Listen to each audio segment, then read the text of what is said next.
Hey, ladies and gentlemen. Hey, today is Juneteenth, and we wanted to get on with the Erudition Network and kind of touch on some history about Juneteenth as we go forward in today's newly adopted holiday. Today, if you're not putting education in your celebration, then I do believe that you are missing an opportunity to know an important part of African American history as as our ancestors were freed from bondage.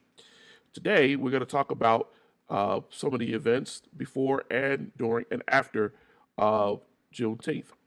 And in order to do that, I wanted to bring on my son, who will be sitting here with me today to touch on some of this. Uh, hey, Teddie.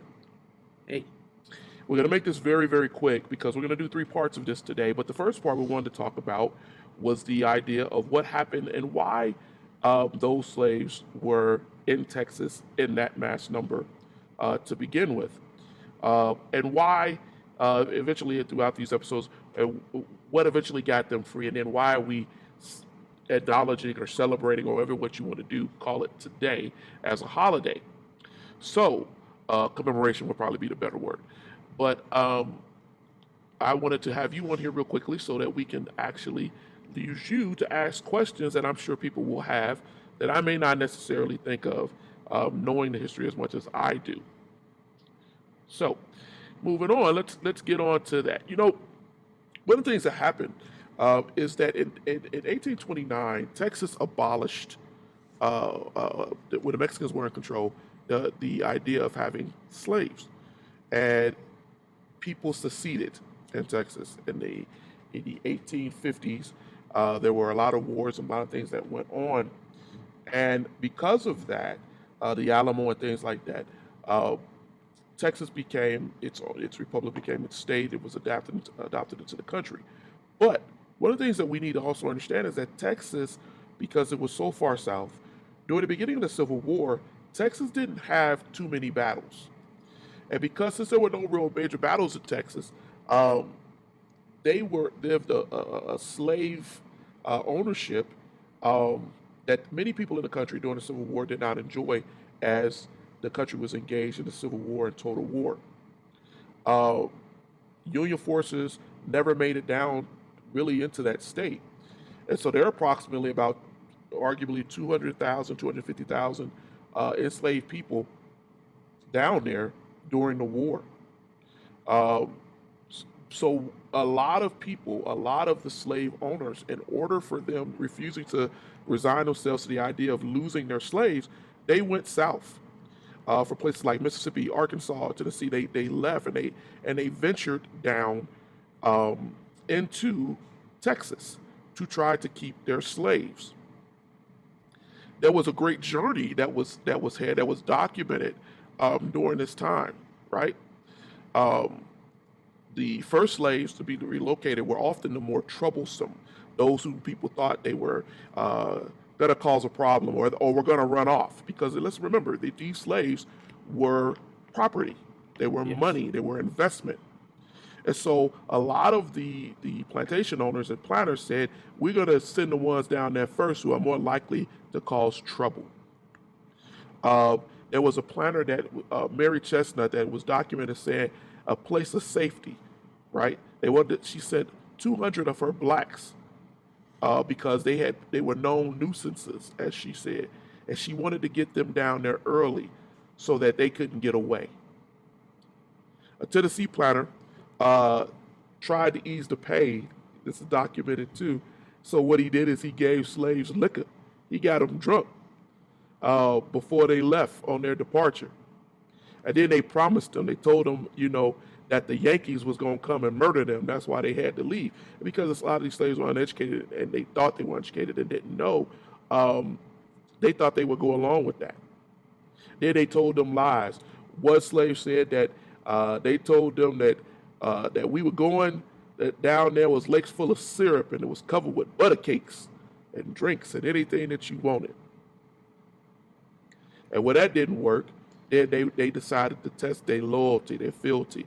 And they reminded them that their masters, right, had sacrificed a lot for them in their upkeep and their upbringing, and had known them since many of them were babies. and they were committed to them, and so they couldn't leave them without. It would be like leaving your own family. What do you think about that, Teddie? That's borderline manipulation. Well, it was manipulation, but this is how Texas became the front-loaded area of slavery in the 1860s. People were going down there and running down there. People were being told in the newspapers, "We need you. We want you to come. We need you to come down here." Um, Someone said the Austin, Texas State Gazette, before as the Civil War was kicking in, they said, "Until we reach somewhere in the vicinity of 2 million slaves, it is evident that such a thing as too many slaves in Texas, it should be considered absurd." So we laid the foundation, the understanding, Teddy, that these people were being told to go down to Texas so that the slave owner could keep them, could keep its property. I am currently sharing one of my screens, and I'm going to share it with our audience real quick so that we can all see it. You see this? This was a song that was sang by slaves as they made their way down into the South. Um, this song was sang for a purpose. It was sang for a purpose because what they wanted to do is the slave owner also wanted to have it was an arduous journey. They wanted to be entertained.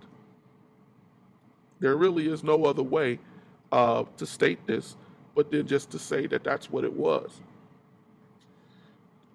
In getting this from Litwack's book, he said that when us don't sing many times, the masses would get mad. So they would sit on their wagons and they would look at them and they would say, "Sing." While they were walking, shoeless, no shoes, some making a 600-mile journey into Texas.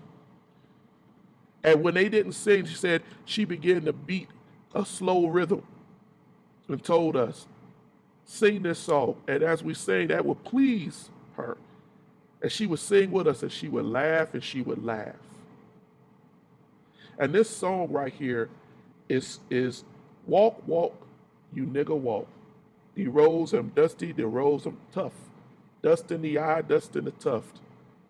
Dust in the mouth, yous can't talk. Walk, you niggas, don't you balk. Walk, walk, you niggas walk."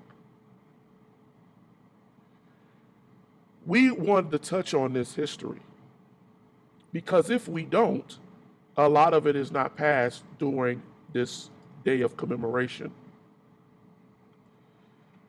There was a slave named John Berkeley. Can't give his last name right now. But he talked about when we would be going down the road, we would walk along side by side and be wagons, and it was so packed as these people were fleeing into the South. Because see, the fall of New Orleans caused them to have to be scared, and about 150,000 slaves after the fall of New Orleans traveled down into Texas. A slave named Charley Williams said that this was the awfulest trip any man could ever make. They had no shoes, no clothes, nothing.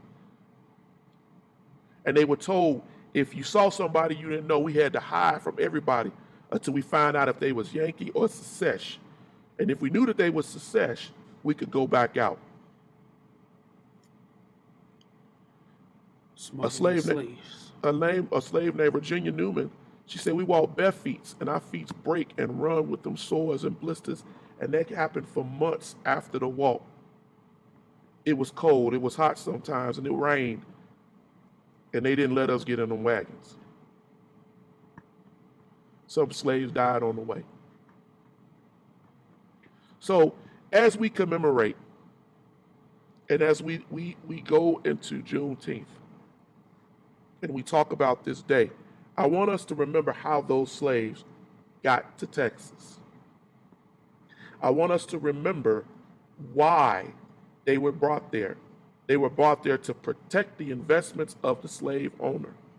They were brought there because the Texans that were down there told them, we want more slaves, we need them. They were brought down there to be able to supply the Confederate lines during the 1860s, during the Civil War.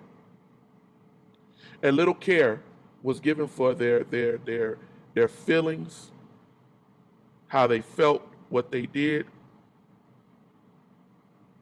And so as we look at this, and as we go through this holidays, ladies and gentlemen, because we don't want to make these segments too long, we wanted to give you something to think about, something to talk about. Leon Litwack wrote a book. It's called Been in the Storm Too Long. I put this on here because I want you to go get that book. Read the testimonies of the slaves. Understand what they went through. Teddie, in these last 2 minutes, I'm going to let you speak to what we just went over, and then we're going to get out of here to the next episode. I think this is a great book to read because it shows you the real journey of what these people had to go through. What happened when they went down to Texas, and it's their testimony written for you to read and know, so that you know why you are to commemorate. We do a lot of celebrating, as we should. If Juneteenth was a step into being free, but celebrating and commemorating are two different things. You commemorate to give honor, to give reverence that this existed, this happened, and you do your best not to forget it, to study it so that it does not repeat itself. But study it so it does not repeat itself. That's a good point. Celebrating itself is, well, it happened and it's not here anymore. Let's celebrate that that's not the point. But it can always come back if you do not take the right steps of convention. Well, my son, as I said, we want to make these quick. We want to get in, we want to get out, we want to do something for edition today, and we want to teach to this day. We were talking about how much we wanted to limit this in time, and I think 15 minutes is just about right because we're getting there. But I do believe that we have to know this history, and you're right, commemorate it, understand it, acknowledge it. We're going to push Mr. Litwack's book because it is important, and I'm pretty sure a lot of people don't know where to go to study. So, Been in the Storm Too Long is the book that we're going to talk about for today, what we're putting in this section. We will put the URL where you can go get this book or where you can buy it on Amazon or whatever. But again, we'll be back later on today. The next episode, we'll talk about the actual freeing of the slaves and what happened during Juneteenth. But Teddie, thank you for coming on for these few minutes to help me with this. I hope people got something from this little bit, a little bit of knowledge. And we will be back later. All right. Peace out.